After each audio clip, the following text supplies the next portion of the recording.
Di negeri bernama Indonesia, ada satu kalimat yang makin hari makin terdengar bukan sebagai keluhan, tapi realita yang disetujui dalam diam.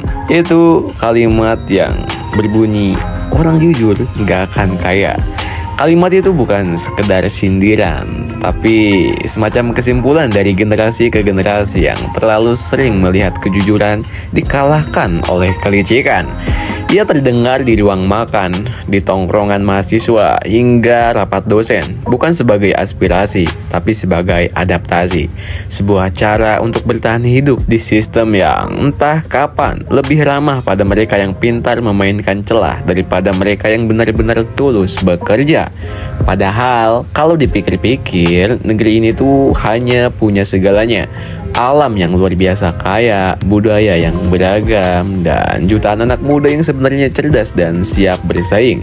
Tapi sayangnya banyak dari mereka tuh dipaksa mengerti sejak dini bahwa nilai rapor dari kejujuran di CV tidak lebih penting dari siapa yang kau kenal dan seberapa besar amplop yang kau berikan. Dan di tengah kenyataan ini, wajar kalau akhirnya orang mulai menyerah atau memilih untuk ikut arus kayaknya, asal tidak tenggelam aja gitu. Masalahnya bukan cuma di orang-orang yang korup guys, tapi di sistem yang membiarkan mereka terus naik. Sistem yang tidak rusak karena memang dibangun seperti itu dari awal. Korupsi di Indonesia bukan kecelakaan. Ia bukan insiden yang terjadi karena kelengahan.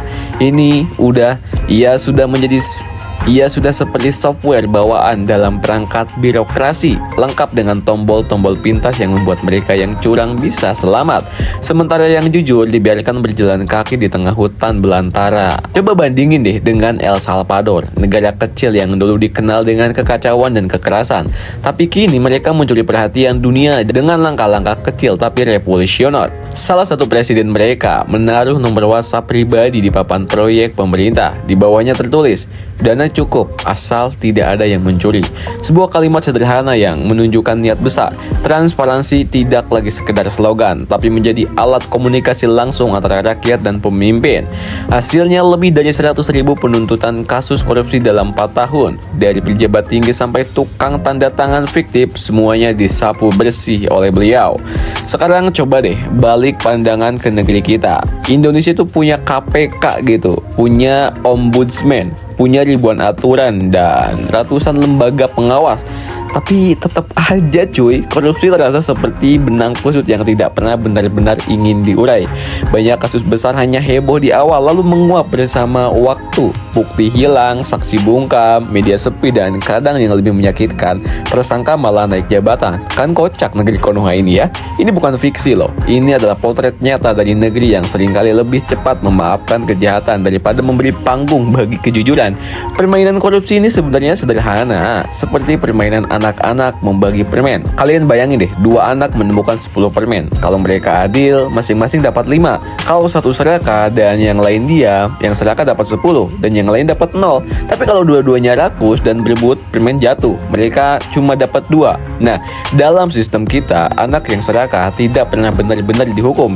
Justru sering dijadikan panutan, dianggap pintar cari celah. Dari situ, anak-anak yang lain belajar bahwa rakus itu bukan kesalahan, tapi strategi. Gokil nggak tuh? Disinilah lahir generasi yang tahu bahwa kejujuran bukanlah yang jalan tercepat untuk sukses. Mereka tuh paham, jika ingin naik pangkat, dapat proyek, atau sekedar bertahan hidup dengan layak, lebih baik main aman, diam, pura-pura tidak tahu, atau ikut dalam lingkaran. Maka tak heran banyak yang memilih pergi ke luar negeri, ke tempat yang lebih menghargai proses, kompetensi, dan transparansi. Tempat di mana kerja keras dibayar dengan adil, bukan hanya nilai dari siapa yang kamu kenal.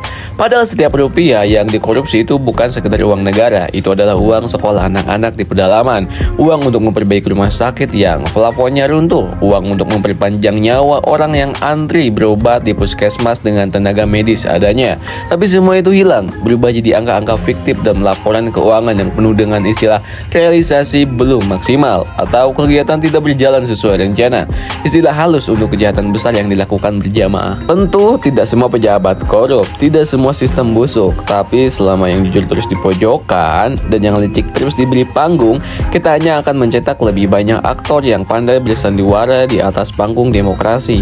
Dan rakyat dibiarkan menonton tanpa pilihan lain, selain terus berharap atau lelah berharap gitu. Namun perubahan itu mungkin, selalu mungkin, tapi bukan dari satu orang. Ia lahir dari kesadaran kolektif, dari keberanian untuk menolak uang pelicin sekecil apapun, dari keputusan untuk tidak ikut menertawakan orang jujur, dan mulai memberi ruang bagi mereka yang ingin hidup benar. Perubahan tidak lahir dari protes besar-besaran saja, tapi dari keputusan kecil yang terus dilakukan jujur, konsisten, dan tidak menyerah. Indonesia bukan negeri yang miskin. Kita hanya dikuasai oleh sistem yang menjadikan kerakusan sebagai standar dan menjadikan integritas sebagai ancaman. Dan permainan ini tidak akan pernah berubah sampai kita sendiri yang berhenti ikut bermain. Kelak ketika anak-anak kita bertanya, apa artinya jujur di Indonesia? Semoga kita tak lagi bertunduk malu ya, tapi bisa menatap mata mereka dan berkata, itu jalan yang tidak mudah, tapi itu jalan yang benar. Dan itulah yang mengubah segalanya.